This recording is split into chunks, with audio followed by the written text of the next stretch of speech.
Assalamualaikum warahmatullahi wabarakatuh.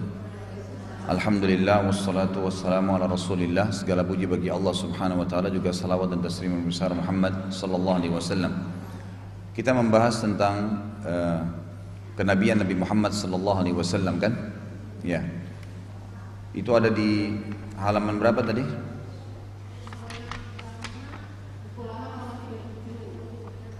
Tiga puluh tujuh ya.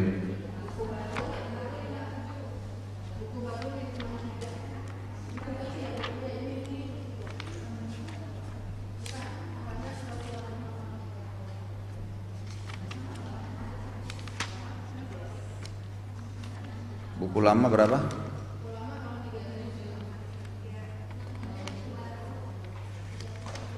Itu pasal ke berapa sih? Oh, ke-9.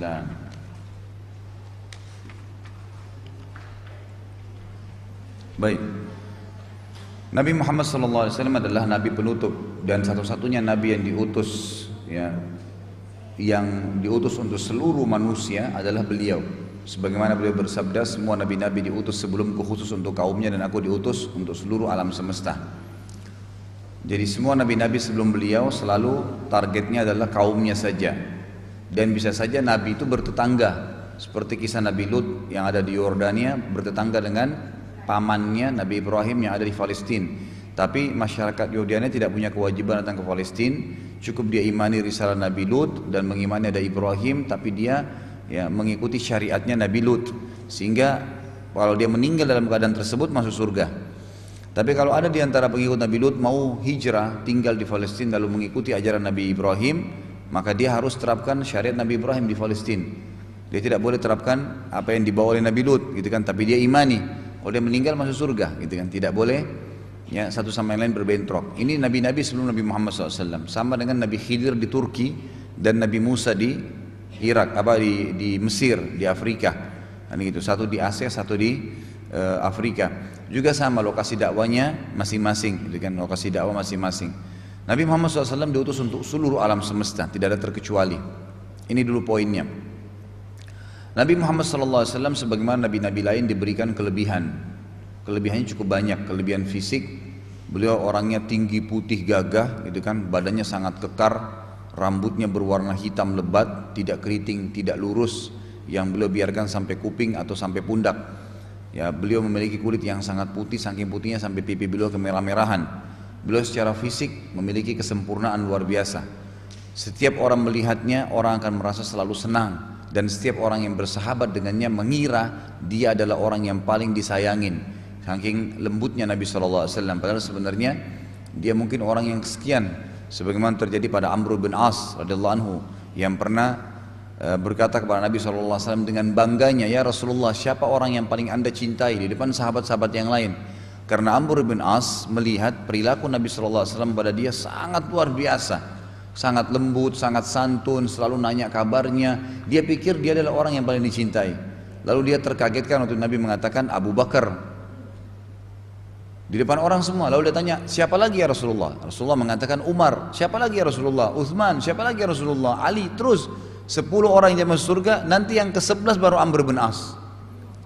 Amr bin As di sini mengira saya lah orang yang pertama karena lembutnya perilaku Nabi SAW, sampai orang kira dia orang yang paling disukai oleh Nabi, padahal sebenarnya tidak.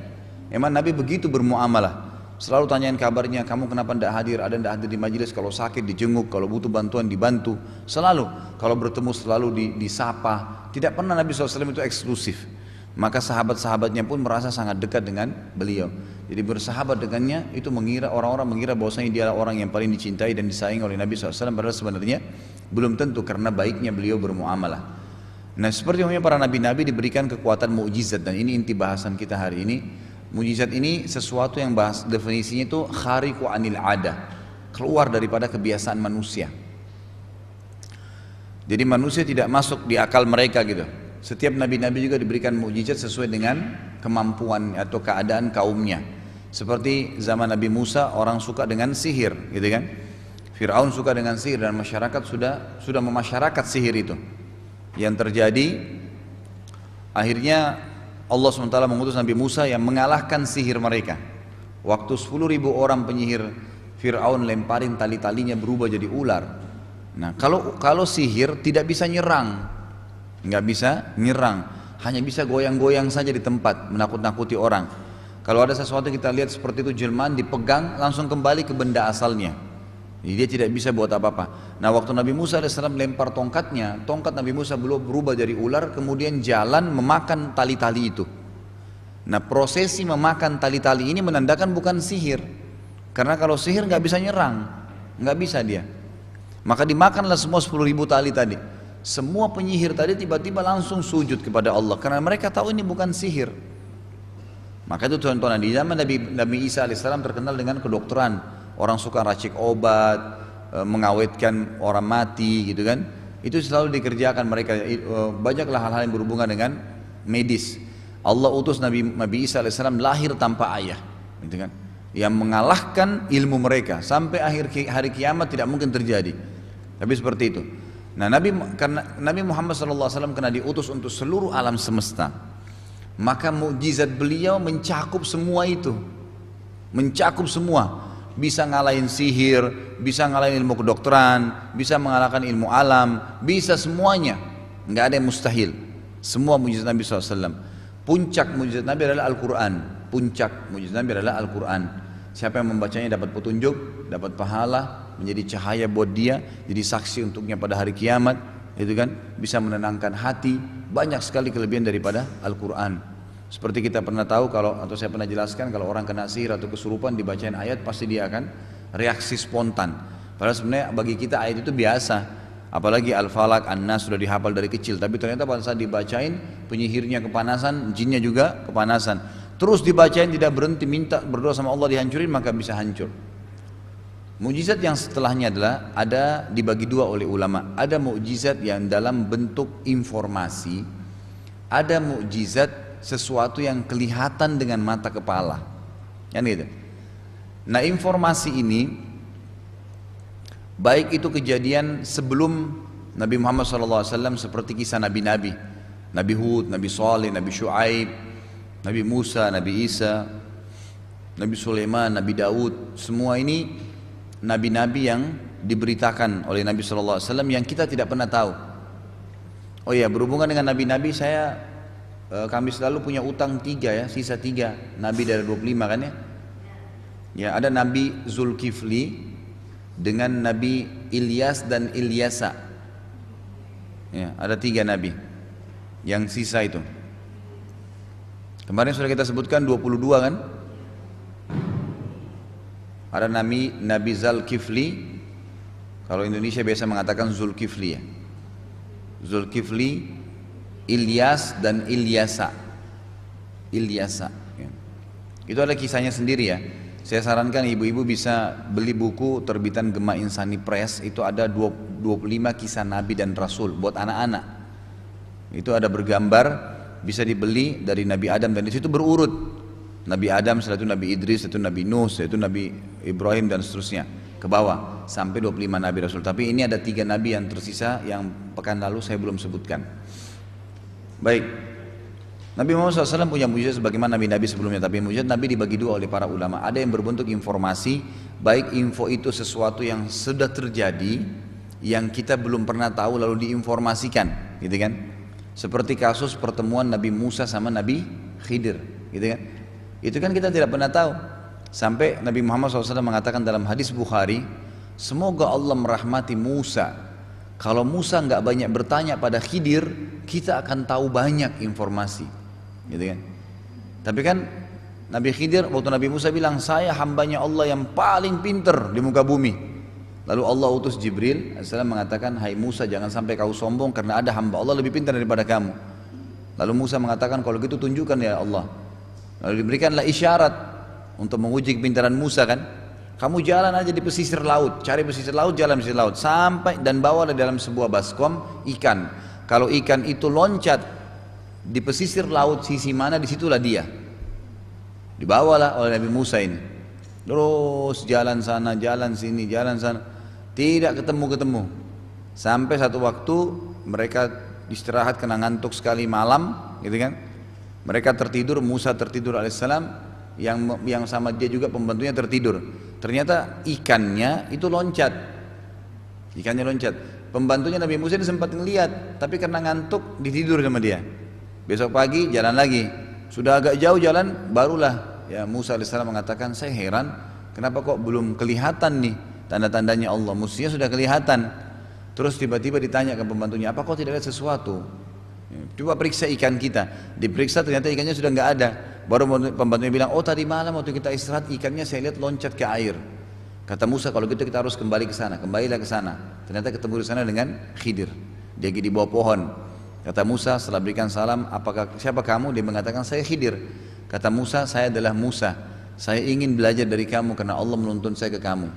Kata Nabi Khidir, tapi saya khawatir kok nggak bisa sabar. Dia bilang, enggak, saya bisa sabar kok. Saya bisa sabar. Kata Khidir, bagaimana kok bisa sabar sesuatu yang kamu belum tahu kenapa saya lakukan? Dia bilang, nggak apa-apa saya sabar. Kata Khidir, baik, syaratnya satu, jangan tanya apa yang saya buat sampai saya jelaskan sendiri. Dia bilang, baiklah, jalanlah. Pas baru naik kapal nih, mau menuju ke satu tujuan. Sementara kapalnya sudah mau tiba, sudah mau nyandar, yang punya kapal ini tahu, kenal nama Khidir. Lalu Khidir tiba-tiba ketuk-ketuk kapalnya, dilubang-lubangin kapal nelayan itu sampai terisi air. Terus dipatahin tendahnya oleh Nabi Khidir. Gitu kan, jadi rusak gitu. Lalu si penelayan ini sendiri, kenapa, ada apa nih? Khidir mengatakan, sabarlah, gitu kan. Sudah, selesai nanti kamu akan tahu jawabannya. Musa alaihissalam waktu lihat dibolong-bolongin kapal itu, dia bilang, wahai Khidir, apa yang kau buat nih? Kenapa bolongin kapalnya orang yang sudah menolong kita? Gitu kan? Kan tidak dibayar itu. Karena waktu Nabi Khidir sama Nabi Musa naik ke kapal itu, nelayannya yang punya kapal sempat ditanya oleh Khidir, berapa saya bayar? Kata dia, tidak usah wahai Nabi Allah. Saya tahu kau seorang Nabi, nggak usah bayar. Nah setelah tiba di tujuan, dibolong-bolongin sama Nabi Khidir. Kan perilakunya kalau kayak kita manusia normal, kenapa ya? Udah, akhirnya Nabi Musa bilang, kenapa Khidir, ada apa kamu bolongin kapalnya orang? Kau sadar gak yang kau lakukan? Kata Khidir, wahai Musa, sudah saya bilang, kau tidak bisa sabar. Baiklah kalau gitu, saya sabar, maafin, saya tidak buat lagi. Udah, naik daratan, baru jalan beberapa langkah saja ke depan, ada anak-anak kecil lagi main-main. Terus yang lainnya pada lari lihat Nabi Khidir sama Nabi Musa karena dianggap orang asing. Yang satu tinggal. Yang satu bilang, kenapa kalian takut? Gak usah takut. Ditangkap sama Nabi Khidir, dibunuh. Anak kecil itu. Musa kaget. Wahai Khidir, kau bunuh anak kecil, gak ada dosanya. Kalau orang besar yang dibunuh mungkin, tapi ini anak belum balik, masih kecil. Kata Khidir, bukankah saya sudah bilang kau tidak bisa sabar? Baik, Musa mengatakan, kalau begitu mulai sekarang saya tidak akan tanya lagi. Terakhirin, kasih kesempatan saya lagi. Masuklah mereka jalan sampai tiba di sebuah perkampungan. Kemudian mereka minta supaya diberikan makanan karena mereka nggak punya uang. Orang-orang kampung itu nggak ada yang mau kasih. Dan nggak kenal siapa mereka. Semuanya sombong, semuanya ngusir, nggak ada yang mau kasih. Lalu kemudian yang terjadi, ada sebuah rumah tua, tembok rumah sudah mau rubuh. Nabi Khidir tiba-tiba perbaikin, diketuk-ketuk, diperbaikin, dipasangin tanah basah lagi, ditempelin gitu kan. Terus tidak ada penghuninya, rumah itu kosong. Penghuninya lagi tidak ada. Nabi Khidir kerjain.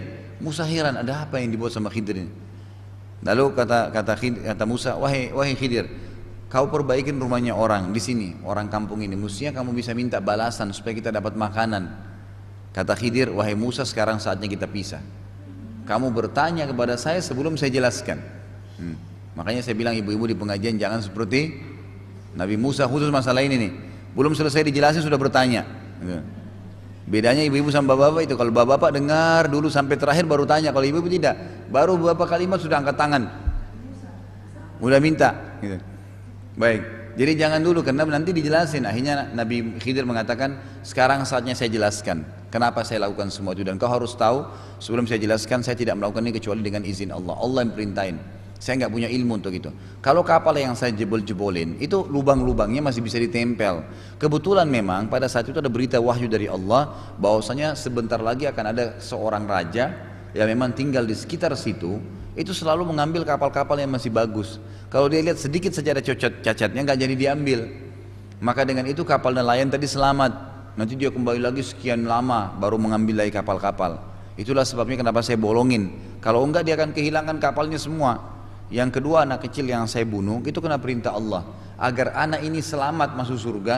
Kalau dia meninggal sebelum balik, dia punya dua orang tua dan Allah sudah tahu kalau dia besar nanti dia akan durhaka. Sementara kedua orang tuanya soleh, gitu kan. Maka Allah ingin mengganti untuk kedua orang tuanya anak yang soleh. Ini juga pelajaran ya. Ya Allah Subhanahu Wa Taala kadang-kadang kita tidak tahu ya, tidak semua, tapi bisa saja anak-anak kita kalau meninggal sebelum balik atau masih kecil, mungkin memang kalau kita baik, kita soleh, mungkin Allah mau menyelamatkan dia. Dari mana kita tahu kalau dia balik, mungkin dia kurang ajar, mungkin dia berbuat jahat, dan kita nggak tahu. Seperti kasus inilah. Kemudian yang ketiga, tembok yang saya perbaikin tadi rumah itu, saya tidak pernah minta balasan dari penduduk setempat. Allah beritahukan kepada saya bahwasanya itu rumah anak yatim 2 orang yang orang tua mereka sangat soleh dan ada harta yang disimpan di bawah tembok itu. Maka kalau saya perbaikin tidak diambil oleh masyarakat setempat, gitu kan. Maka itulah informasinya Musa, maka sudah ditinggalkan. Lalu apa kata Nabi SAW dalam hadis Bukhari?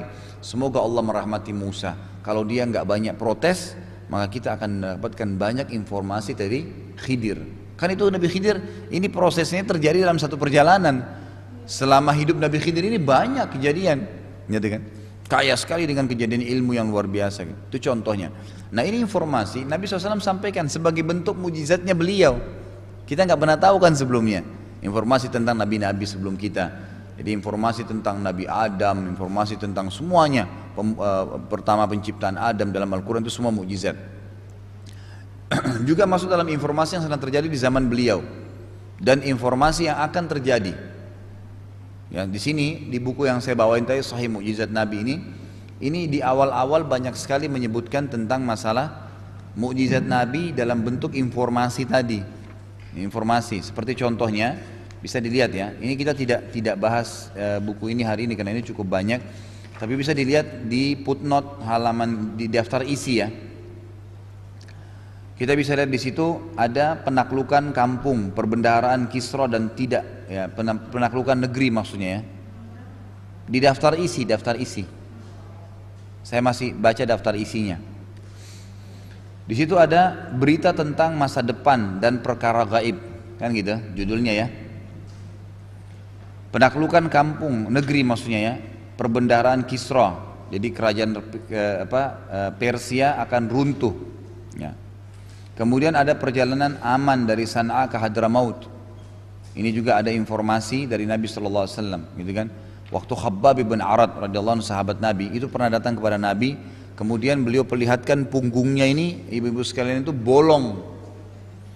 Karena orang-orang Quraisy tuannya Khabbab bin Arad ini kan salah satu budak. Ditidurin, dibuka bajunya di padang pasir yang panas, terus ditaruh batu tajam. Ditarik sampai terlubang belakangnya panjang. Lalu dia bilang, ya Rasulullah lihatlah nih, saya sampai begini. Mintalah kepada Allah agar diberikan kemenangan. Apa kata Nabi SAW? Wahai Khabbab, sungguh kalian kaum yang tergesa-gesa. Orang sebelum kalian ditanam di tanah sampai ke lehernya saja, kemudian dipotong lehernya, masih digergaji kepalanya, masih bisa bertahan dalam agamanya. Artinya sabar. Demi Allah, ya demi zat yang aku di dalam genggamannya, kata Nabi SAW, nanti akan datang waktu, karena Islam ini sudah nyebar, seorang wanita mengadakan perjalanan dari San'a ke Hadramaut. San'a ini ibu kota Yaman ya. Hadramaut salah satu wilayah, jaraknya sekitar 600 km. Waktu zaman itu mustahil, jangankan perempuan, laki-laki kalau jalan sendiri bisa mati. Penuh dengan perampok. Kata Nabi SAW, nanti akan datang waktu setelah agama Islam ini nyebar, ya seperti sekarang kasusnya ya. Seorang wanita berangkat sendirian dari San'a ke Hadramaut, tidak ada yang ganggu. Artinya memang betul-betul Islam akan menyebar, dan itu terjadi. Ya, itu terjadi dari zaman ya Nabi SAW di akhir hidup beliau sampai zaman Abu Bakar, zaman Umar, itu sudah luar biasa, perempuan sudah safar dengan sendiri, tidak takut lagi.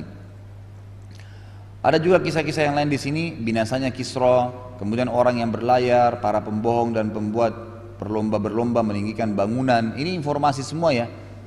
Ini mungkin tidak bisa saya bacakan semua, ada beberapa mujizat yang saya ingin titik beratkan nanti. Kemudian juga kasus ya nanti akan memerangi Yahudi, penaklukan Baitul Maqdis dan berdamai, membatasi kota Madinah. Ini semua mujizat Nabi SAW. Terus saja ini ada penaklukan Mesir, ada pelebaran kekuasaan kaum muslimin, penaklukan Konstantinopel dan Romawi, kekhilafan dan kerajaan kejam serta para imam yang menyesatkan. Ini ada informasi-informasi kesuburan Jazirah Arab ya, nanti akan kembali subur jazirah Arab itu, dan seterusnya.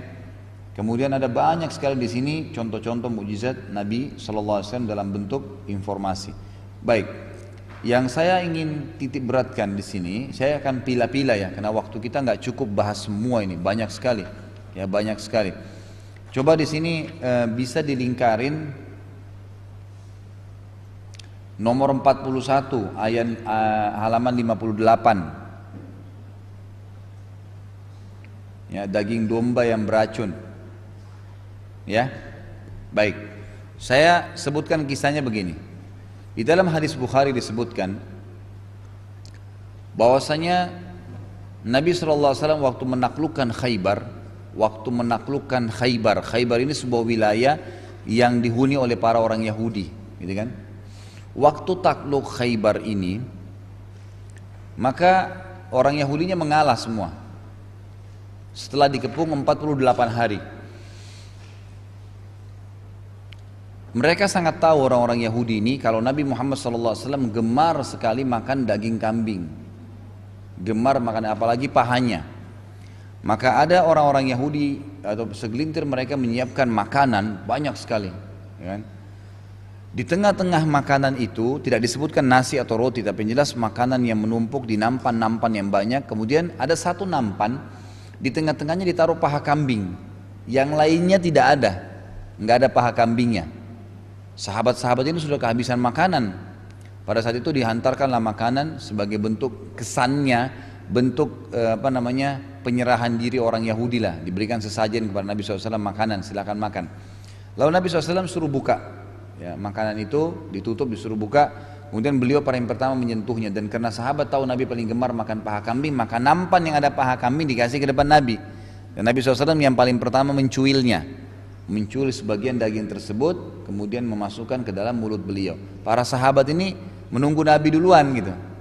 Pada saat Nabi sudah masukin ke mulutnya, sahabat pada kelaparan mau ngeroyokin gitu, kesannya mau makan.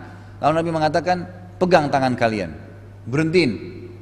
Para sahabat sempat ada yang ngomong, ya Rasulullah kami lapar nih, 48 hari mengepung, habis makanan di depan lagi anget-anget gitu kan.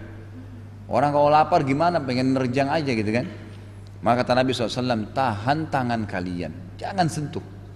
Panggil semua pendeta Yahudi di benteng ini, panggil semua datang. Pada saat dipanggil datang, gitu kan, Nabi SAW bertanya 3 hal pada mereka. Kata Nabi, wahai orang Yahudi, a'antum musaddiqi in sa'altukum an syai'? Kalau saya tanya kalian wahai orang-orang Yahudi, jujur nggak kalian jawab? Kata mereka, tentu saja, kami akan jujur. Lalu pertanyaan pertama Nabi apa? Siapa kakek kalian? Kakek ya. Ternyata orang-orang Yahudi di Khaybar ini, ibu-ibu sekalian, kakek mereka itu ada seseorang yang punya nama, tapi orang ini lemah sekali. Maksudnya fisiknya lemah, orangnya bodoh, ya kan? Tapi karena sudah turunan jadi kepala suku. Nah, turunannya dia nggak mau nisbatkan diri ke orang ini, dan tidak ada yang tahu, dirahasiakan nih. Selama ini mereka selalu menisbatkan diri kepada orang lain, kakek yang lain yang perkasa, yang pemberani, punya keturunan banyak, gitu kan. Lalu kata Nabi, siapa kakek kalian? Mereka bilang, Fulan bin Fulan, orang yang terkenal kuat tuh. Kata Nabi, kalian sudah bohong. Kakek kalian Fulan bin Fulan. Ya, ini mungkin sederhana bagi kita ya, tapi bagi mereka pada saat itu sesuatu yang besar, gitu. Ya, jadi harusnya memang difahamin. Ya. Mohon maaf, mungkin ibu-ibu yang mau ke kamar mandi atau ini jangan di-cut kameranya ya. Tolong nanti diedit akhi ya. Di poin ini, menit ini ya. Diedit nanti. Jadi usahakan kalau bisa jangan dilewatin, atau mungkin nunduk sedikit, kesian teman-teman. Nggak apa-apa lewat situ tapi nunduk aja. Ya, karena kameranya. Nanti kalau enggak di YouTube masuk kepala ibu nanti. Baik, kembali ke kisah tadi. Nanti tolong jangan lupa diedit ya. Jangan sampai di YouTube ada saya lagi ngomong gini, jangan lupa diedit. Lihat menitnya, menit keberapa itu. Akhirnya Nabi SAW mengatakan, kalian telah bohong karena kakek kalian Fulan bin Fulan. Mereka kaget, kok bisa orang ini tahu? Padahal selama ini dirahasiakan gitu. Seperti tiba-tiba begini, ada orang datang dari negara Arab, nggak ngerti bahasa Indonesia, lalu tiba-tiba datang ke ibu bilang, Bu, kakekmu siapa? Ibu bilang kakek saya fulan, enggak mungkin kakekmu si fulan. Kan nggak mungkin bagi kita, kan maksud dia akal.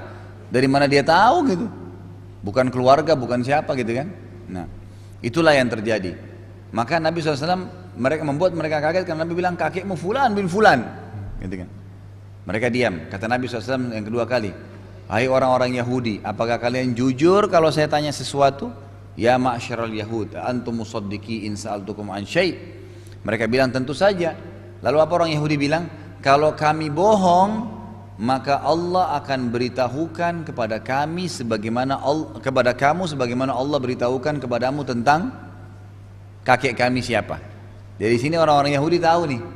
Kata Nabi SAW, siapa penghuni neraka? Nabi tanya nih, apa kata orang Yahudi? Kami masuk neraka dulu, gitu kan? Ini pengakuan orang Yahudi nih. Kami masuk neraka dulu, lalu nanti digantikan oleh kalian umat Islam.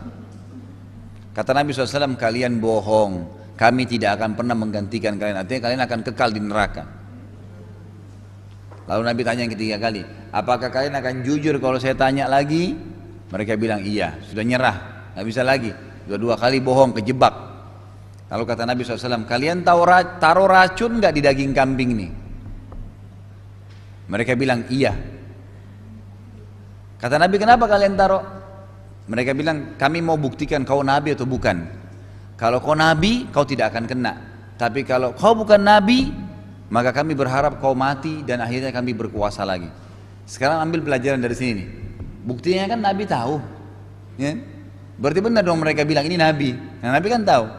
Tapi mereka bilang begini, tapi sebentar, siapa yang memberitahukan kamu tentang adanya racun di kambing itu? Tidak ada yang, ini sudah ditata sedemikian rupa rapi. Waktu sementara dagingnya masih dicuci, dimasukin racunnya. Nggak bisa ditahu. Waktu dimasak nyebar racunnya kan? Kok bisa gitu? Lalu Nabi SAW mengangkat paha kambing itu berkata, akhbarani hadza dhira', yang beritahukan kepada saya paha kambing ini. Jadi ternyata paha kambing itu ngomong sama Nabi, ya Rasulullah saya diracunin. Itu mukjizatnya Nabi. Jadi paha kambing yang sudah dimasak bisa ngomong. Tuh. Ini sebuah mukjizat yang luar biasa gitu. Ya. Ini terjadi dan ini ada, nanti bisa dilihat di halaman 58 itu. Kemudian juga ada mukjizat yang lain, ya, yang sifatnya terlihat, Bisa kita kembali dulu ke halaman 25 ya. Kalau di buku itu di halaman 25, dibuka, dilingkarin halaman 25-nya. Di situ judulnya mukjizat abadi, ada 3 ya. Al-Quran, Isra dan Mi'raj, dan terbelahnya bulan. Kita bahas masalah terbelahnya bulan. Terbelahnya bulan ini, pernah satu kali Nabi Muhammad SAW lagi tawaf di sekitar Ka'bah. Lalu orang-orang Quraisy berdiri, pemimpinnya berkata begini, wahai Muhammad, apa kau mau kami beriman? Kata Nabi SAW, tentu saja, kami mau. Ya, saya mau kalian beriman. Kata mereka, apa kau lihat bulan itu? Mereka bilang iya. Nabi Muhammad SAW mengatakan iya, saya lihat bulan itu. Kata mereka, belah bulan itu buat kami. Suruh belah bulan. Ini bukan belah pepaya, belah batu kah? Ini belah bulan, jangkau saja nggak mungkin, gitu kan? Nah tujuannya orang-orang Quraisy, ibu-ibu sekalian, waktu itu bukan mau minta mukjizat, bukan mau lihat kemudian beriman, tidak. Mereka mau meminta kepada Nabi SAW sesuatu yang mustahil, sehingga benar-benar Nabi nanti nggak bisa lagi berdakwah, dianggap bohong oleh kaumnya. Apa yang terjadi? Mereka kaget waktu Nabi Muhammad SAW mengatakan, apakah kalau saya minta pada Allah agar Allah memberikan kepada kalian, gitu kan, bulan ini terbelah benar, beriman gak? Mereka kaget karena Nabi tantang kembali, dan ini di depan orang semua. Ada sahabat yang sudah beriman, ada banyak orang-orang kafir, satu Mekah, satu Ka'bah, sekitar Ka'bah semua penuh orang. Lalu mereka bilang, kalau kau bisa belah bulan hai Muhammad, kami beriman. Yang terjadi dalam hadis Bukhari, ada di sini nanti tentu kisahnya, itu Nabi SAW tunjuk bulan dengan telunjuknya SAW, lalu menggaris bulan itu terbelah 2 di depan mata mereka, terbelah 2. Dan pada saat terbelah 2, kata Abdullah bin Mas'ud, kami melihat sebelum hijrah Nabi SAW ke Madinah, bulan terbelah 2, setengahnya di gunung Abi Kubais, ada satu gunung, sebelahnya lagi, pecahnya lagi ke gunung As-Suwaida. Jadi dua gunung yang terpisah nih. Jadi bukan cuma sekedar rekayasa mata, emang berpisah langsung, sudah dipisahin oleh Nabi, terpisah. Nah, sudah lihat apa yang terjadi? Waktu orang-orang Quraisy lihat, mereka bilang apa? Sungguh sihirnya Muhammad tambah hebat. Gitu. Tidak mau beriman. Ini masalah besar nih buat mereka, gitu kan? Makanya Allah menyebutkan di dalam surah apa namanya? Disebutkan di dalam surah Al-Qamar ya, surah Al-Qamar. Kalau kita buka halaman 25, dilihat di situ terbelahnya bulan. Anas menceritakan radhiyallahu anhu, warga Mekah meminta Nabi SAW agar memperlihatkan sebuah ayat tanda kepada mereka, lalu beliau memperlihatkan bulan terbelah dua sampai mereka dapat menyaksikan Hira dari antara keduanya. Maksudnya bisa memastikan jarak yang jauh di antara dua ya, bulan yang terbelah.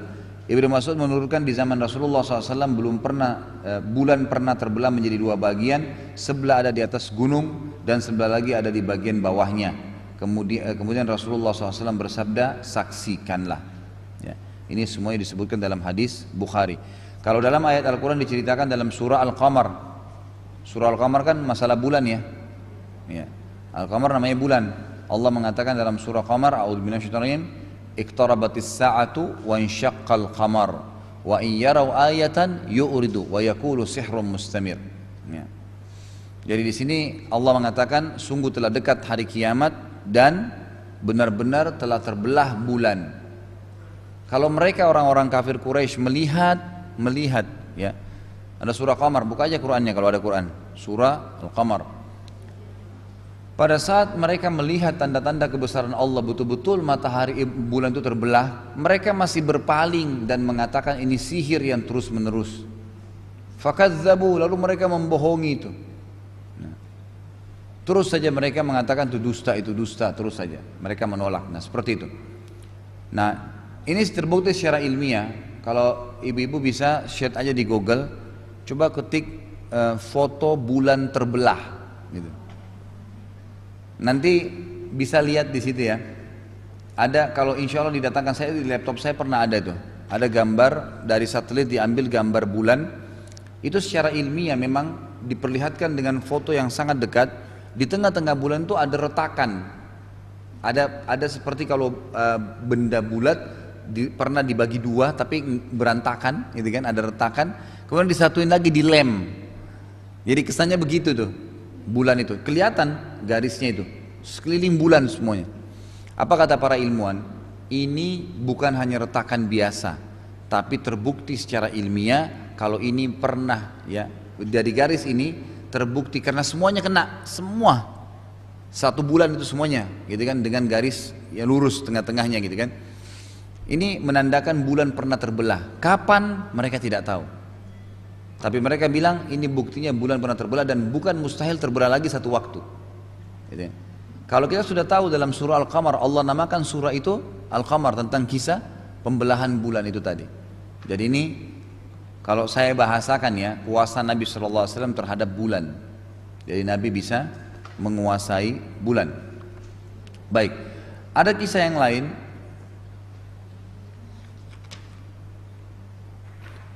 Kuasa Nabi SAW, jadi saya tinggalin dulu buku ini ya, supaya kita tidak bingung melihat poin-poinnya. Nanti kalau ibu-ibu yang berminat bisa milikin bukunya, tinggal dibaca kembali untuk memperkaya informasi. Karena di sini banyak ya, ini puluhan kan mukjizat Nabi di situ ya, puluhan. Baik, ada kuasa Nabi SAW terhadap air, Jadi diceritakan dalam hadis Bukhari, pernah Nabi SAW waktu di Hudaybiyah. Hudaybiyah ini sebuah lokasi yang berada beberapa kilo saja dari Mekah. Waktu Nabi SAW mau umroh satu hari sama sahabat-sahabatnya kurang lebih 1.400 orang, itu ditahan oleh orang-orang Quraisy, nggak boleh masuk, dilarang, nggak boleh masuk. Nah yang terjadi pada saat ditahan, Allah SWT menyuruh Nabi SAW untuk pulang ke Madinah. Ringkas cerita, Nabi SAW sudah tinggal berapa hari di situ, mau pulang ke Madinah. Hari terakhir beliau mau pulang, sahabat kehabisan air, nggak ada air. Tinggal satu timbah saja air, satu ember kecil aja, yang pada saat itu disiapkan hanya untuk Nabi. Dibawalah pas waktu sholat, sebelum berangkat, Nabi SAW dibawain air mau wudhu.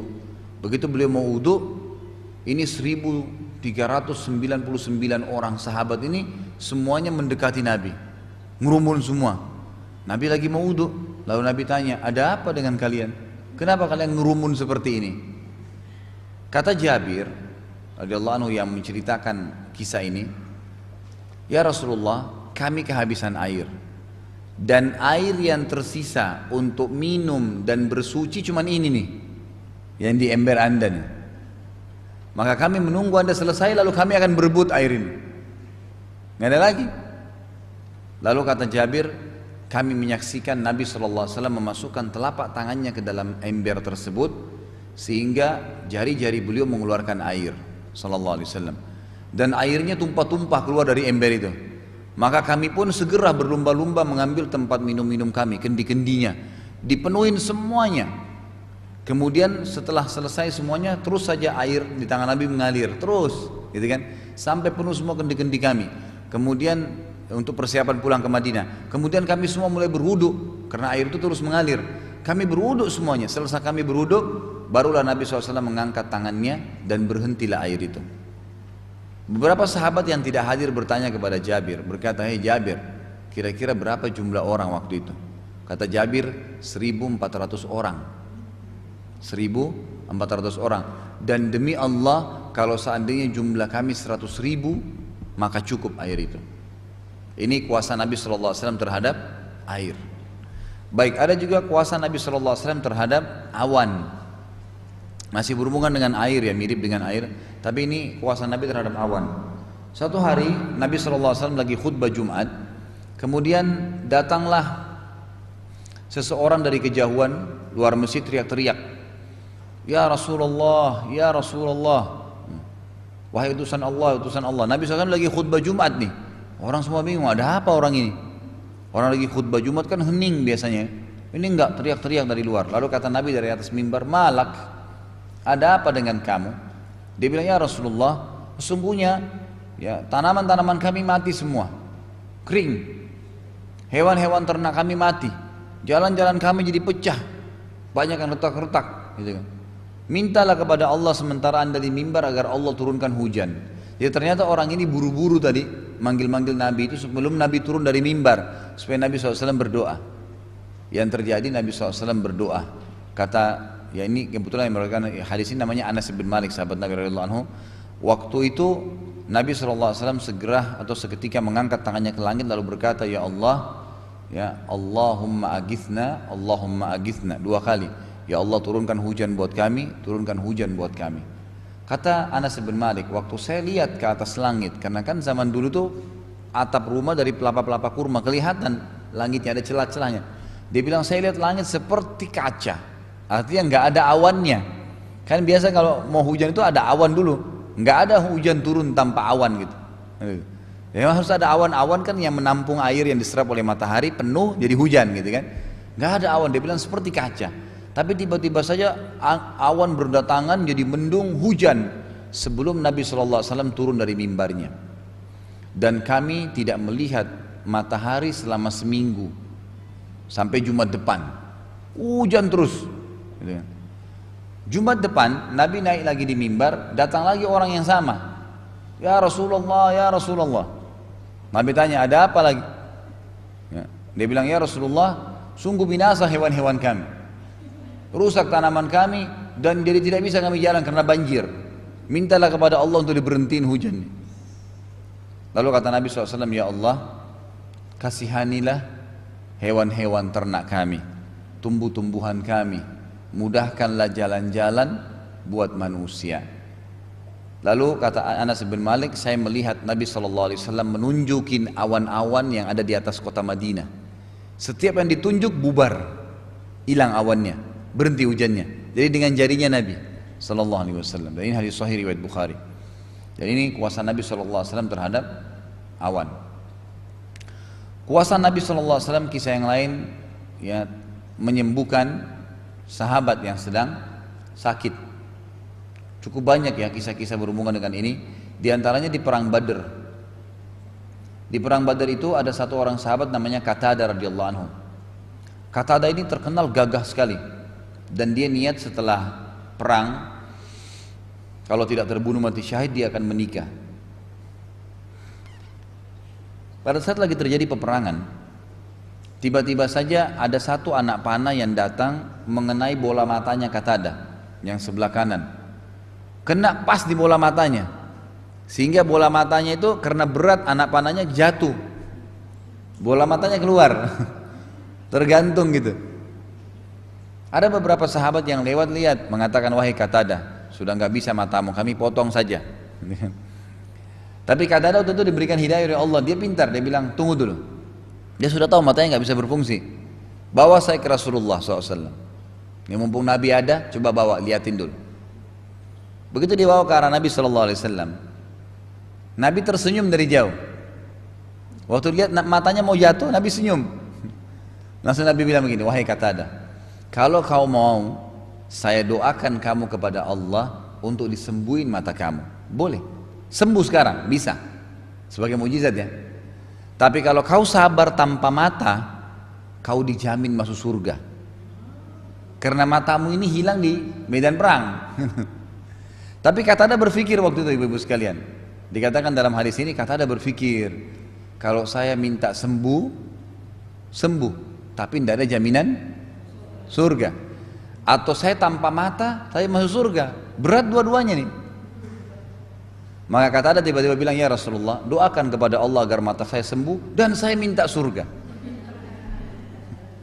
Dua-duanya.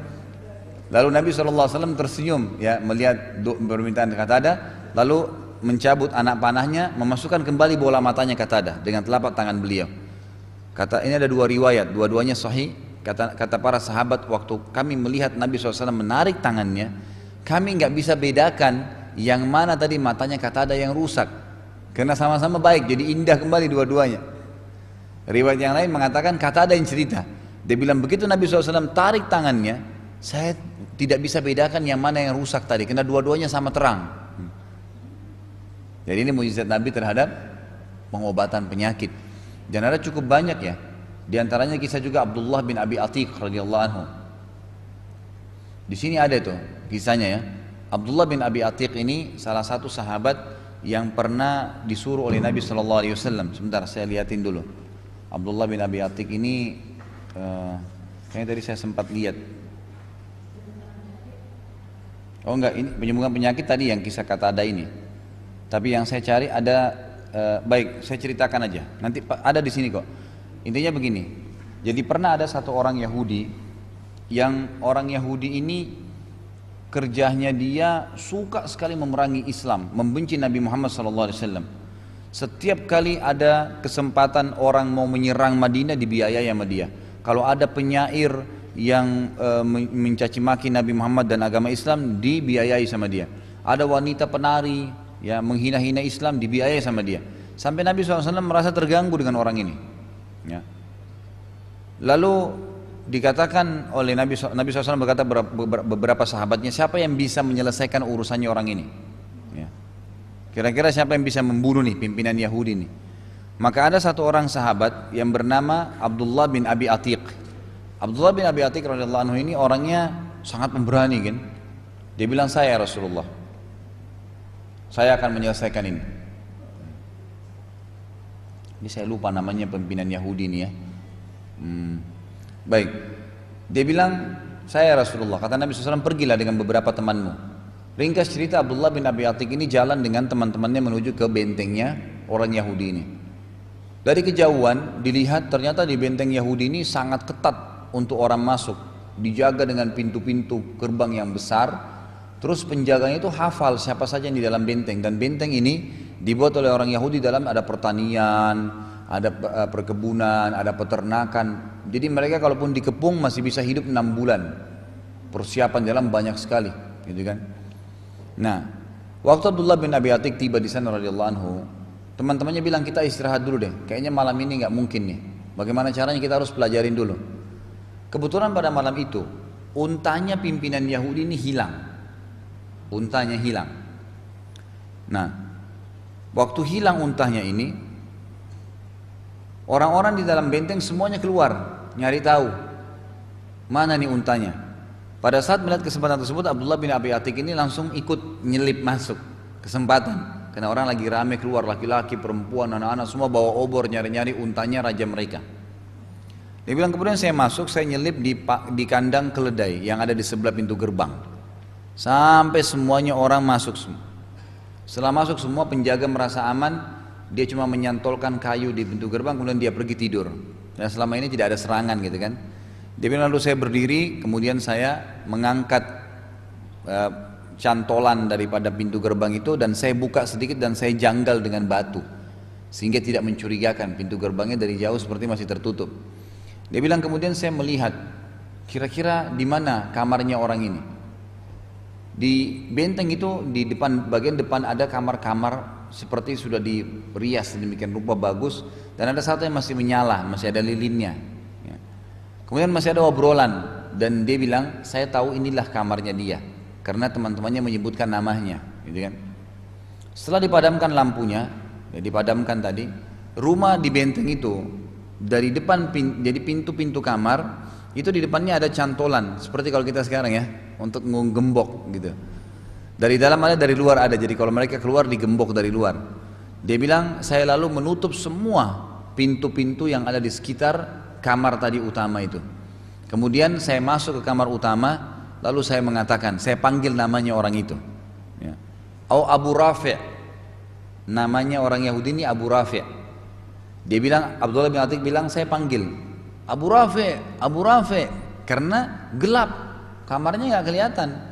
Kata Ibnu Hajar al-Asqalani ini yang mensyarah Sahih Bukhari, ya, yang punya buku namanya Fathul Bari ya. Dia menjelaskan, dia bilang Ibnu Abi Atik ini punya penglihatan yang agak buram. Pada saat dia masuk ke kamarnya Abu Rafi' ini, dia bingung mana Abu Rafi' ini, di mana posisinya, gitu kan? Maka dia pakai strategi dipanggil sama dia, Abu Rafi', Abu Rafi', Abu Rafi'. Dengar suaranya kayaknya nggak dikenal. Abu Rafi' bilang siapa kamu? Dia bilang begitu saya dengar suara dari arah tertentu saya langsung ke sana, saya serang dengan pedang saya. Begitu saya hantamkan pedang saya lari ke arah pintu lagi, karena kan gelap sekali, untuk melarikan diri gitu. Ya, di luar walaupun malam masih ada langit gitu kan.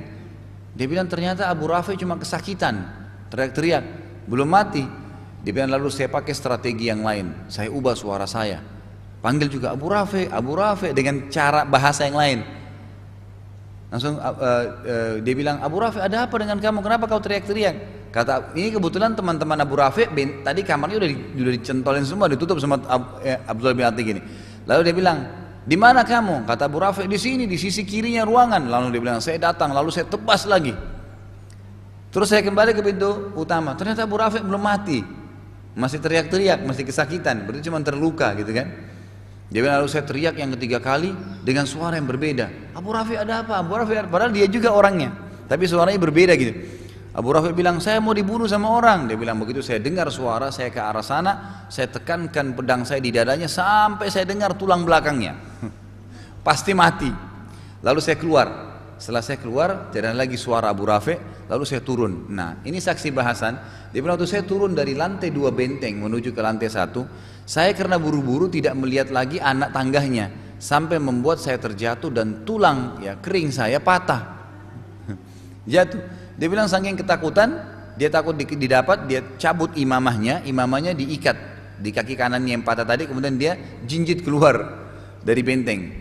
Udah sampai dia keluar di kejauhan dari benteng, sudah ribut nih di dalam benteng ini, ada kejadian. Abdullah bin Abi Atik ini kembali ke teman-temannya di sekitar, ada hutan di sekitar benteng situ. Kemudian teman-temannya bilang, bagaimana? Kata Abdullah bin Abi Atik, Allah sudah membunuh musuhnya. Oh, bagaimana kamu tahu? Diceritain saya tadi masuk begini dan saya sudah tusuk dia. Terus teman-teman bilang, kalau begitu ayo kita pulang ke Madinah, sampaikan kepada Nabi SAW kalau misi kita berhasil. Kata dia, Abdullah bin Atik ini luar biasa. Dia bilang tidak, saya nggak mau kembali sampai saya pastikan si Abu Rafi' mati. Baik, ditunggu sampai besok pagi. Besok pagi ternyata tradisi orang-orang Yahudi itu kalau ada yang mati, terutama raja mereka naik ke menara-menara Di sekitar bentengnya ada 4 menara, mereka teriak, Abu Rafi' baru mati tadi malam, kejadiannya ada yang membunuhnya begini begitu, siapa yang punya salah dengan hubungan dengan dia silakan datangin, dan seterusnya gitu. Sudah selesai, Abdullah bin Atik bilang, katakan alhamdulillah, berarti musuh Allah sudah mati. Dia balik ke Madinah. Kembali ke Madinah mengatakan, ya Rasulullah kejadiannya begini, ceritain. Rasulullah senang, alhamdulillah Allah telah membunuh musuhnya Allah gitu. Tapi Abdullah bin Atik bilang begini, ini saksi bahasan, masalah Nabi bisa menyembuhkan penyakit ya. Kata Abdullah bin Atik, tapi kaki saya Rasulullah patah. Kata Nabi, buka bungkusannya, dibuka imamahnya. Lalu dalam hadis ini disebutkan Nabi SAW meludahi lukanya, kemudian mengusapnya.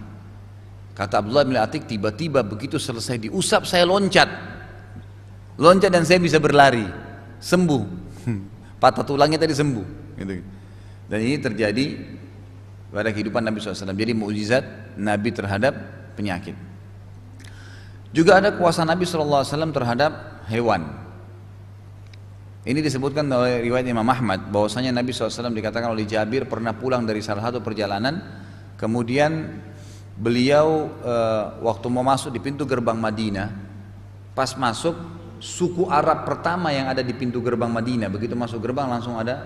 Zaman dulu tuh persuku, suku ini tinggal di sini, suku ini tinggal di sini, jadi dikenal dengan pemukiman suku ini. Nah kebetulan itu namanya Bani Najjar, suku Najjar. Di situ kebetulan ada unta jantan lagi ngamuk. Nah unta ini menggigit dan menendang kalau marah, lagi ngamuk. Maka Jabir berkata radhiyallahu anhu, ya Rasulullah hati-hati depan anda ada unta ngamuk. Kata Nabi SAW, baiklah. Nabi menghadap ke arah unta itu lalu berkata, ta'al, kesini. Unta itu ibu-ibu dan bapak sekalian bukan jalan saja ya. Ini lagi ngamuk tiba-tiba diam, kemudian menurunkan mulutnya ke tanah, menyeret sampai depan Nabi. Begitu sudah depan Nabi SAW baru diangkat kepalanya. Jadi bentuk penghinaan dia terhadap Nabi SAW gitu kan. Jadi bukan cuma sekedar berhenti marahnya, tapi datang, dan datangnya pun dengan cara tadi, lehernya diturunin, disaretin sampai depan Nabi baru diangkat. Kata Nabi SAW, mana tali kekangannya? Dikasih, diikat. Setelah diikat, lalu kata Nabi SAW, tidak ada sesuatu pun di langit dan di bumi. Sesuatu ini artinya bisa dianggap benda mati atau benda hidup yang di mata manusia. Tidak ada sesuatu pun di langit dan di bumi melainkan tahu kalau saya adalah utusan Allah, kecuali pembangkang dari jin dan manusia. Jadi semua ini batu, air, ini hewan-hewan semua tahu siapa dia, Nabi Muhammad sallallahu alaihi wasallam. Termasuk mukjizat beliau adalah salamnya batu kepada Nabi sallallahu alaihi wasallam. Dalam hadis Bukhari beliau berkata kepada Jibril, wahai Jibril, suara dari mana itu? Pada saat saya ke Gua Hira, dan saya setiap kali saya ke Gua Hira saya selalu mendengarkan assalamu alayka ya Rasulullah. Ya, keselamatan untuk wahai utusan Allah. Saya lihat kiri kanan tidak ada orang.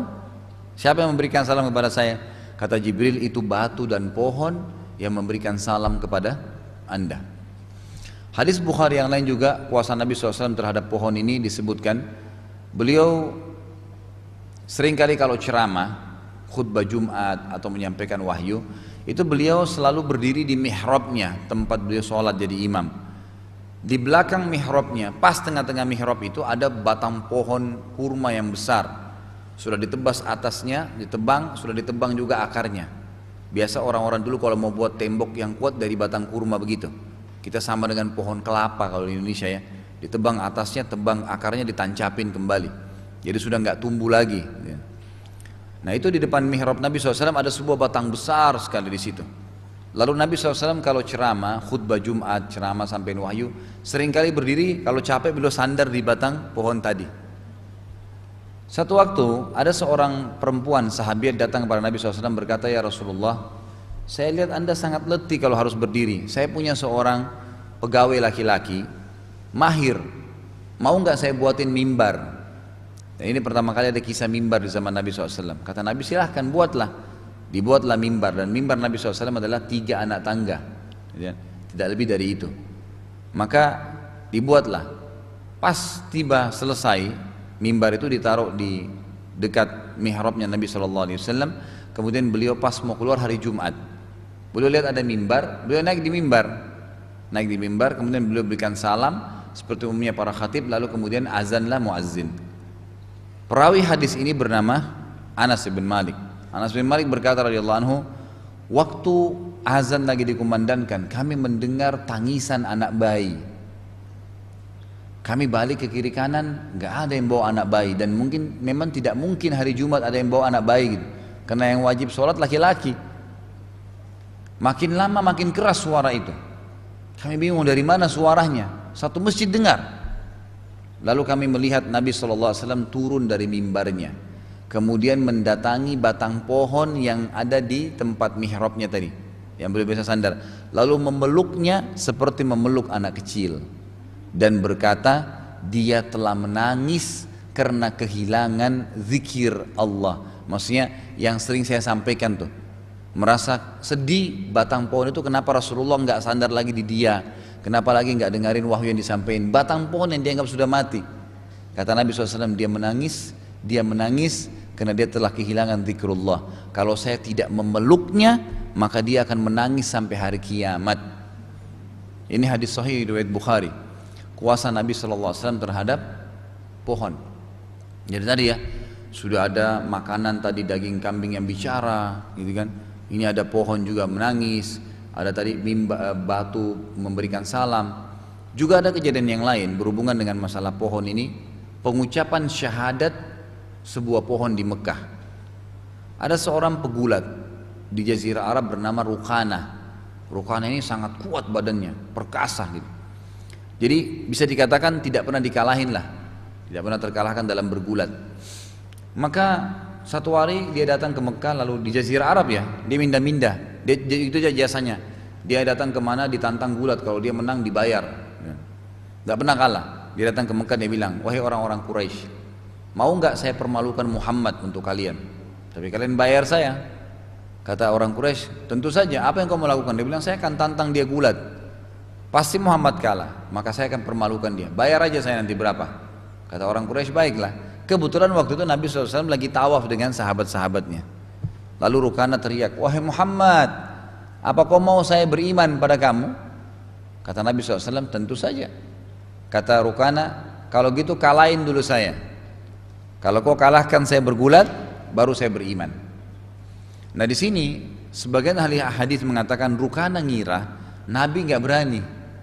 Dia mengira Nabi nggak berani. Ternyata Nabi SAW mengatakan, baiklah, kaget dia akan tantangannya. Terjadilah pergulatan, sekali kalah, 2 kali kalah, si Rukana nih sampai 10 kali kalah terus, nggak pernah menang. Dan akhirnya tenaganya habis. Lalu dia mengatakan, saya mengaku kalah hai Muhammad, tapi tetap saya tidak mau beriman sama kamu. Sampai ada pohon kurma situ, pohon ini bicara. Kalau pohon ini bicara baru saya beriman. Dan keajaiban yang terjadi waktu itu, dari pohon itu keluar suara asyhadu an la ilaha illallah wa anna muhammadar rasulullah. Jadi pohon mengucapkan syahadat. Ini juga pelajaran besar buat kita ya, bahwasanya kita harus tahu semua ini makhluknya Allah.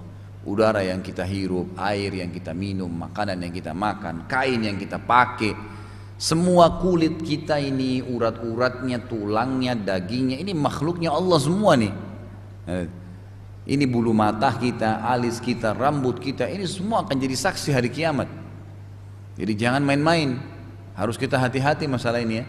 Banyak orang subhanallah berzina di kamar hotel, dia pikir nggak ada yang lihat. Siapa yang bilang? Udara yang kamu hirup, air yang kamu minum, ranjang kain itu, kainnya ranjang, pernya, besinya yang kamu pakai tidur, kan? Keramik yang dari batu dan tanah disatukan, itu makhluknya Allah semua. Kamar mandinya, semuanya jadi saksi hari kiamat.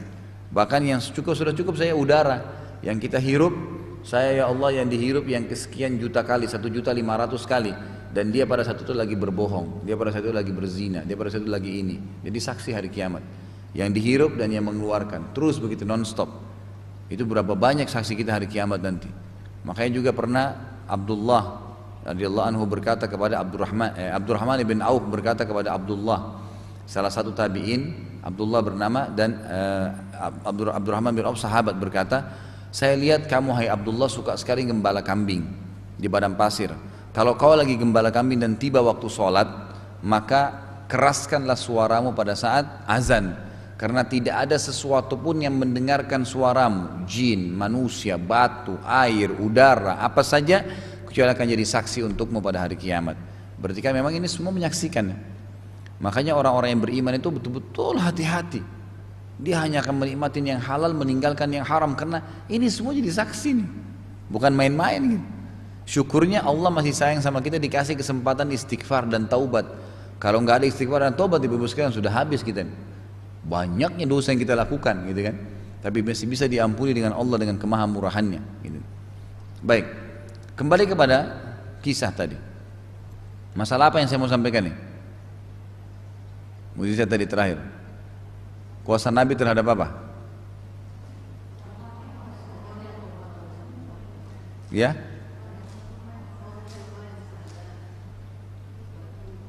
Enggak, yang terakhir ini apa nih? Bukan, pohon syahadat kan sudah tadi, Rukana.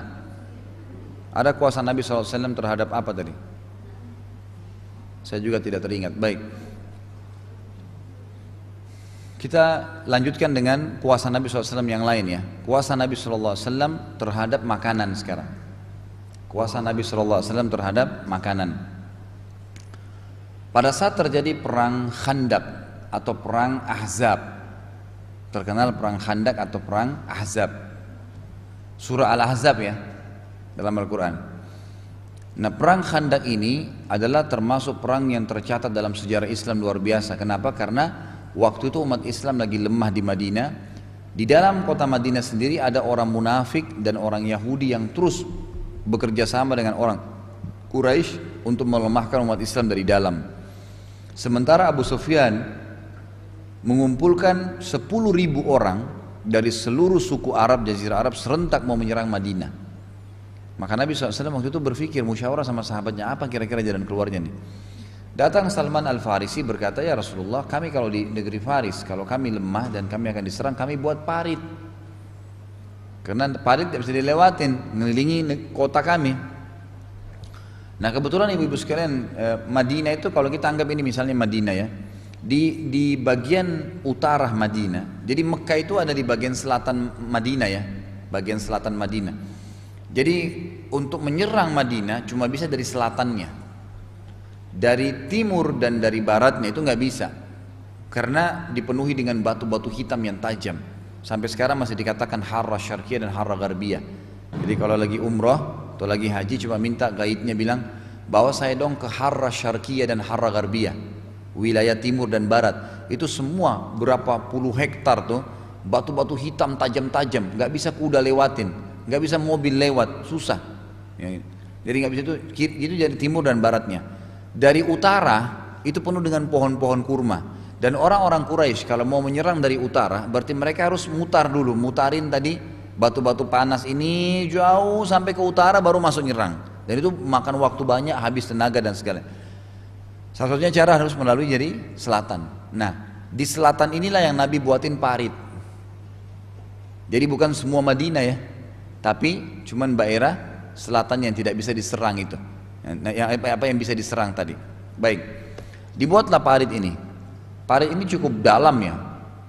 Dalamnya itu kalau tidak salah 15 meter, lebarnya 15 meter.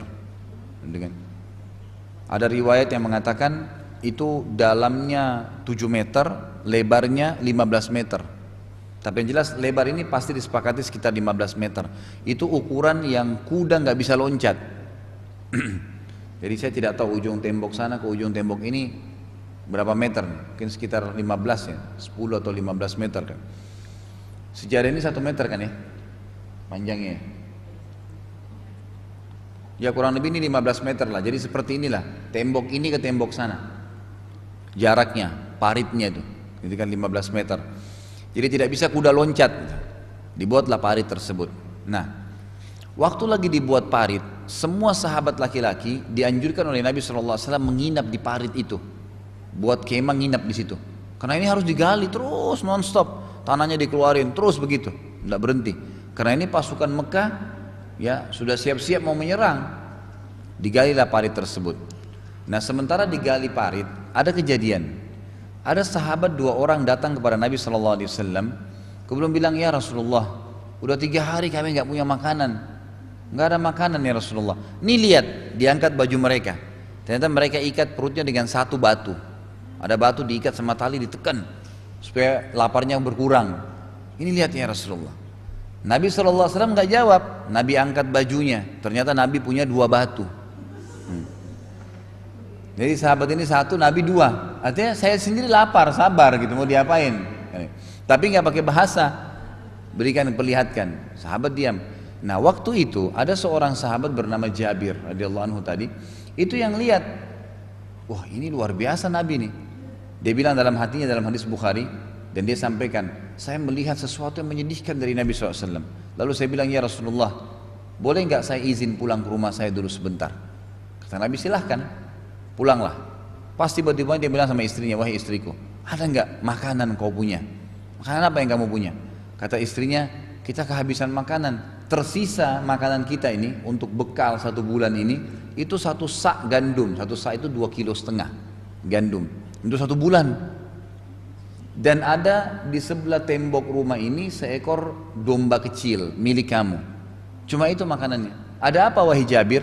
Kata Jabir, saya telah melihat dari Rasulullah SAW sesuatu yang menyedihkan. Saking laparnya sampai dia ikat perutnya dengan 2 batu.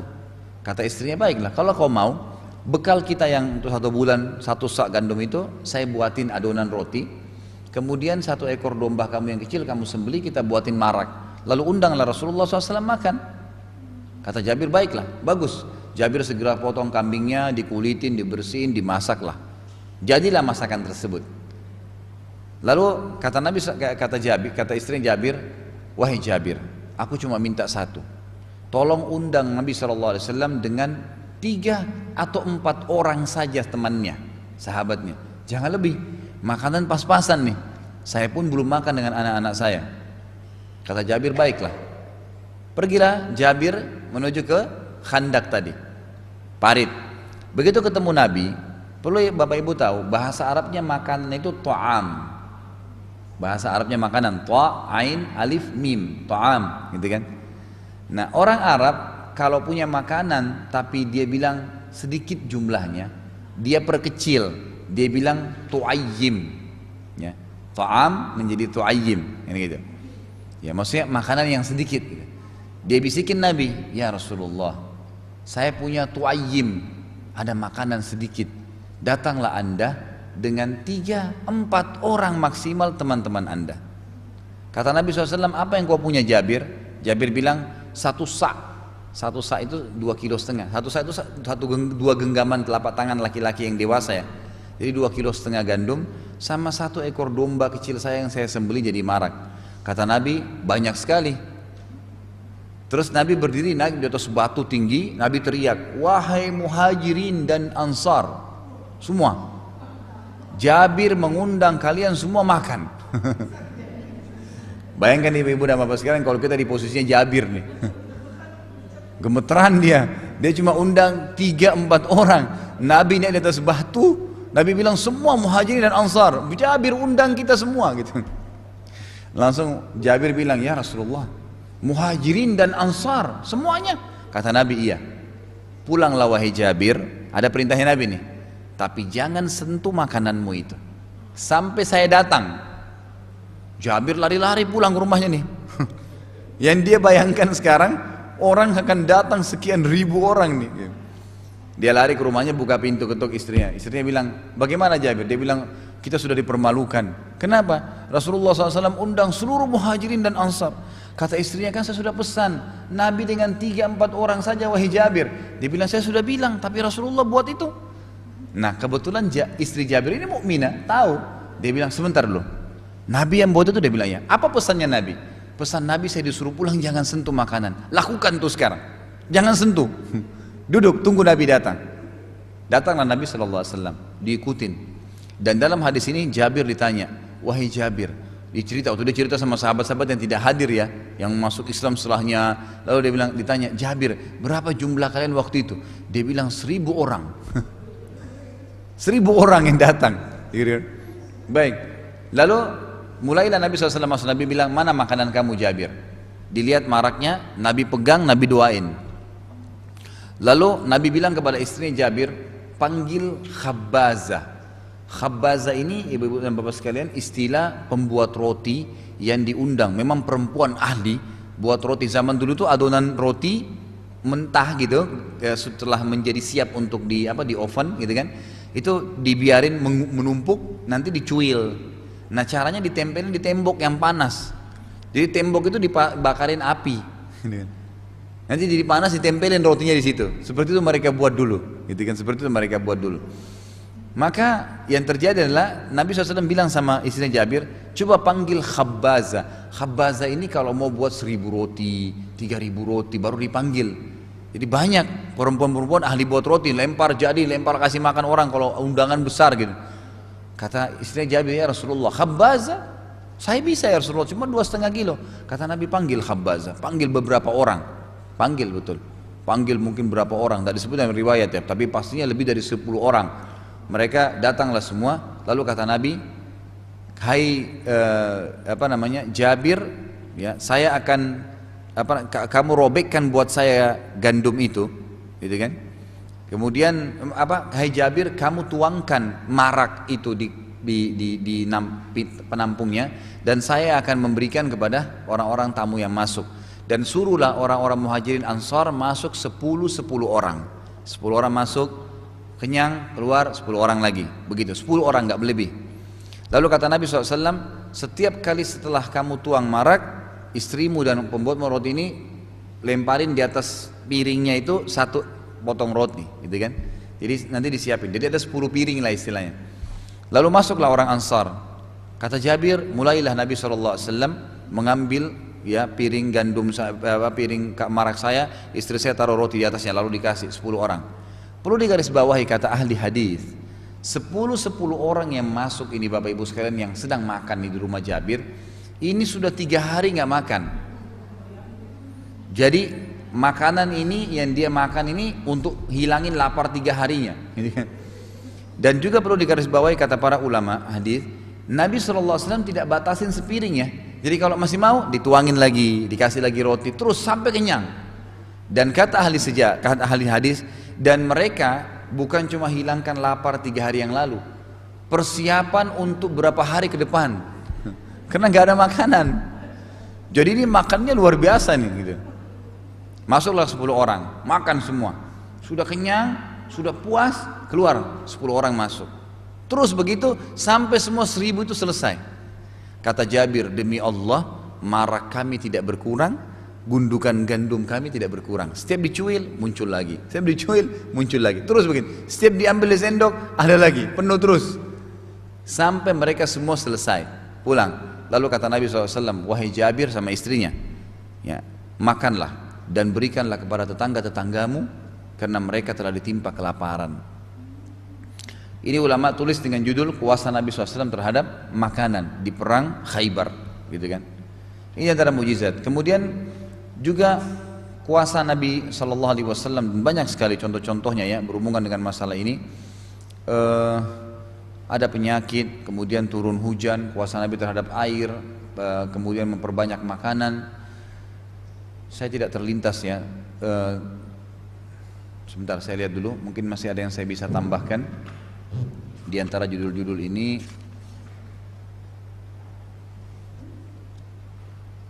Itu nanti yang kalau Bapak Ibu mau baca kisah tentang makanan minuman jadi banyak itu dilihat di halaman 133 ya, yang tadi saya ceritakan itu.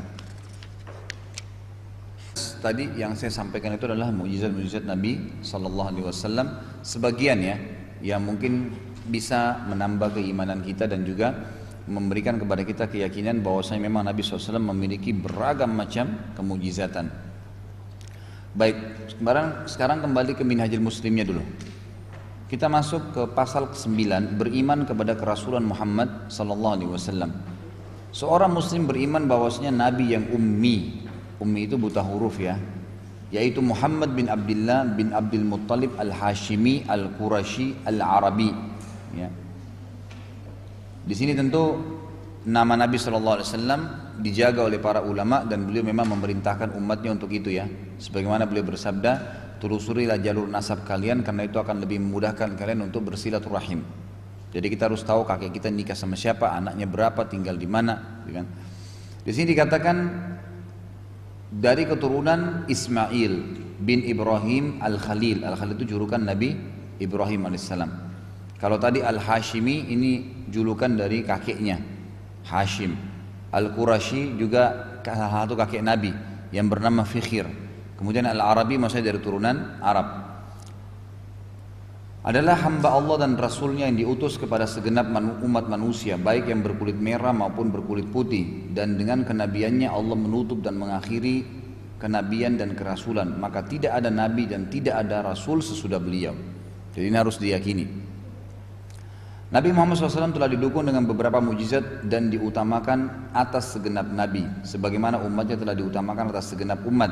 Allah telah mewajibkan cinta kepadanya, memastikan taat kepadanya dan mengharuskan mutaba'ah atau mengikuti beliau sallallahu alaihi wasallam.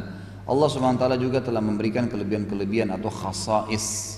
Bahasa Arabnya khasais, tapi itu memang kelebihan-kelebihan kepada beliau yang belum pernah diberikan kepada siapapun selain beliau. Yang diantaranya adalah al-wasilah. Tahu al-wasilah ya? Al-wasilah itu yang kita baca kalau habis dengar azan. Ati Muhammadanil wasilah. Wasilah itu istilah bagi istana di surga khusus diperebutkan oleh para nabi-nabi. Jadi itu tidak bisa, orang-orang kayak kita tidak bisa memperebutkan, itu hanya khusus antara nabi-nabi saja. Antara nabi-nabi saja, ya. Jadi disitulah para nabi bersaing.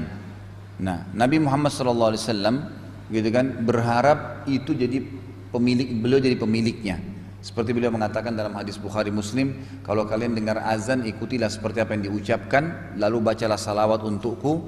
Siapa yang membacakan salawat untukku sekali, dia akan mendapatkan salawat dari Allah ya 10 kali. Maksudnya Allah akan tambahkan rahmatnya 10 kali ke dia. Lalu mintalah untukku al-wasilah. Sesungguhnya dia sebuah tempat di surga yang tidak dimiliki kecuali untuk satu orang saja hamba Allah. Maksudnya yang disaingi atau persaingan antara para nabi-nabi. Dan aku berharap akulah pemiliknya. Siapa yang meminta wasilah untukku, maka dia akan mendapatkan syafaatku, pertolonganku. Jadi sini katakan beliau adalah pemilik al-wasilah, gitu kan? Kemudian al-kautsar, telaga di padang mahsyar. Yang kata Nabi SAW, aku diberikan al-kautsar yang luasnya seluas pandangan mata dan diisi dengan canteng-canteng untuk dipakai minum sejumlah bintang di langit, miliaran. Siapa yang meminumnya seteguk saja maka tidak akan pernah haus selamanya. Kata Nabi SAW, aku akan menunggu kalian semua di Kautsar. Itu kan. Jadi ini termasuk. Kemudian al-khawd, kolam. Ya, ini al-khawd juga ada. Ya, khawd juga disiapkan oleh Allah SWT untuk Nabi Sallallahu Alaihi Wasallam. Kemudian ada al-maqam al-mahmud. Ini kedudukan yang tinggi. Maksudnya akan diharumkan nama beliau Sallallahu Alaihi Wasallam. Iman yang demikian itu karena adanya dalil-dalil nakli dan akli. Berikut ini. Dalil-dalil nakli, pertama kesaksian Allah dan para malaikat bahwasanya Nabi Muhammad ya. Kesaksian Allah dan para malaikat bagi Nabi Muhammad bahwasanya beliau menerima wahyu. Sebagaimana firman Allah Subhanahu wa taala dalam surah An-Nisa ayat 166. A'udzu billahi minasyaitonir rajim. Lakinillahu yashhadu bima anzala ilaik anzalahu bi'ilmihi wal malaikatu yashhadun wa kafa billahi syahida. Mereka tidak mau mengakui yang diturunkan kepadamu hai Muhammad, maksudnya Al-Qur'an, tapi Allah mengakui Al-Qur'an yang diturunkannya kepadamu. Allah menurunkannya dengan ilmunya dan malaikat-malaikat pun menjadi saksi pula. Cukuplah Allah yang mengakuinya.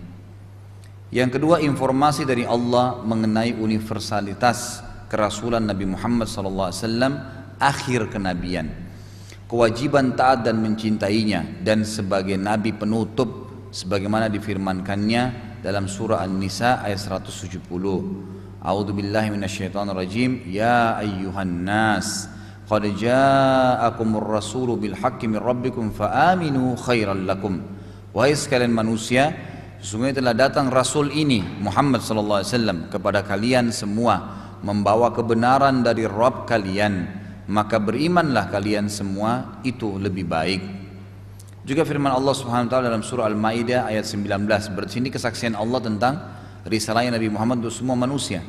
Ya ahlal kitabi qad ja'akum rasuluna yubayyinu lakum ala fatratin minar rusuli an taqulu ma ja'ana min basyirin wala nadhir faqad ja'akum basyirun wa nadhir. Hai ahli kitab, sungguh telah datang kepadamu rasul kami menjelaskan syariat kami kepadamu ketika pengiriman rasul-rasul terputus, agar kamu tidak mengatakan tidak datang kepada kami baik seorang pembawa berita gembira pun maupun pembawa peringatan. Sesungguhnya telah datang kepada kalian pembawa berita gembira dan pemberi peringatan. Jadi di sini tidak ada alasan lagi bagi orang-orang yang mengatakan tidak ada nabi. Apalagi sekarang ini dengan luar biasanya media, berarti sudah sampai. Siapa yang tidak kenal nama Nabi Muhammad SAW? Gitu kan? Makin diperangin Islam, makin terkenal Islam. Gitu kan? Orang-orang Islam yang dibantai mati syahid. Tapi efeknya agama Allah jadi dikenal. Orang jadi dengar semua namanya Muhammad. Orang jadi mau tahu siapa Muhammad. Orang jadi belajar, semua jelas.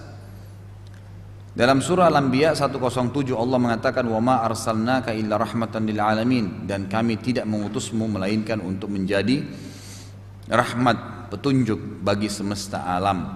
Berarti di sini jelas risalahnya Nabi Muhammad SAW untuk seluruh alam semesta. Maka kita banggalah menjadi umat beliau sallallahu alaihi wasallam.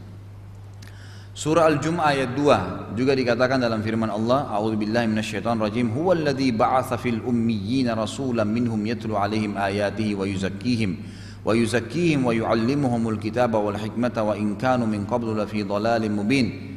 Dialah yang mengutus kepada kaum yang buta huruf seorang rasul di antara mereka yang membacakan ayat-ayatnya kepada mereka, mensucikan mereka dan mengajarkan kepada mereka kitab dan hikmah. Dan sesungguhnya mereka sebelumnya benar-benar dalam kesesatan yang nyata. Tapi saksi bahasan adalah dialah Allah yang telah mengutus kepada kaum yang buta huruf seorang rasul di antara mereka. Karena orang-orang Quraisy dulu itu banyak buta huruf, umumnya jarang yang bisa baca dan nulis tuh. Ya.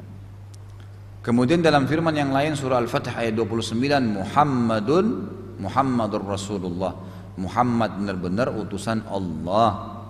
Ya, ini informasi kesaksian Allah. Jadi kita nggak boleh ragu. Surah Furqan ayat 1, Tabarakalladzi nazzala al-furqana ala 'abdihi liyakuna lil 'alamin nadhira. Maha suci Allah yang telah menurunkan Al-Furqan, Al-Quran kepada hambanya agar dia menjadi pemberi peringatan kepada seluruh alam.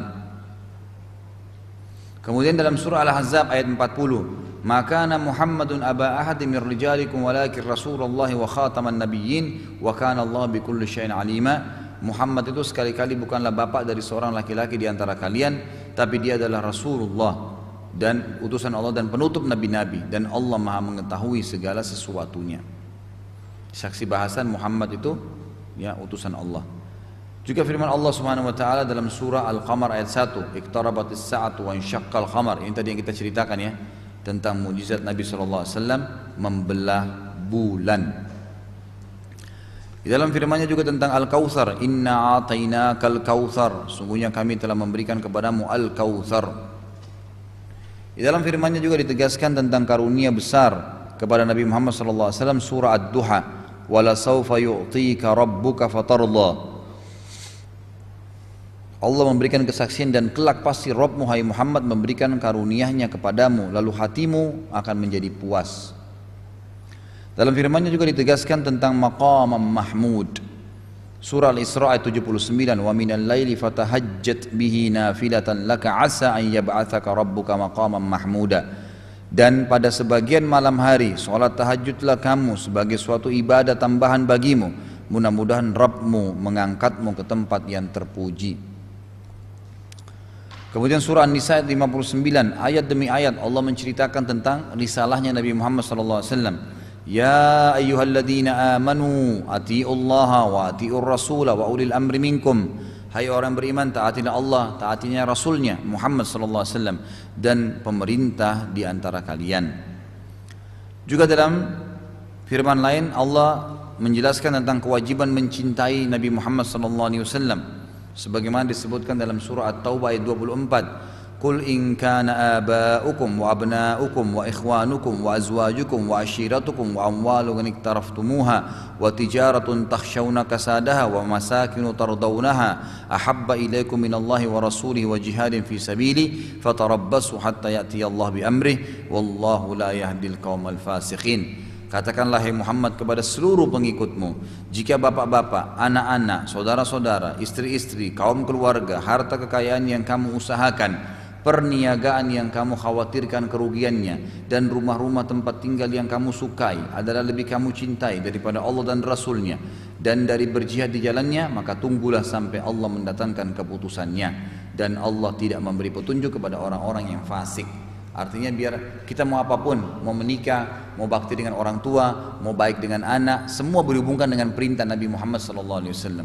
Ya, jadi kita ada tuntunan. Firman Allah juga tentang keutamaan umat Nabi Muhammad SAW. Kita ini punya kelebihan umat Muhammad. Berarti karena kelebihan Nabi kita juga dikasih kelebihan. Allah berfirman dalam surah Al-Imran ayat 110.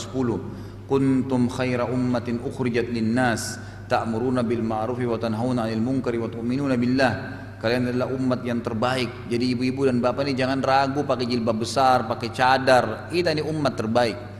Laki-laki pakai baju koko, masjid didatangin, kerjain semua perintah agama, bangga di depan umum. Mestinya begitu.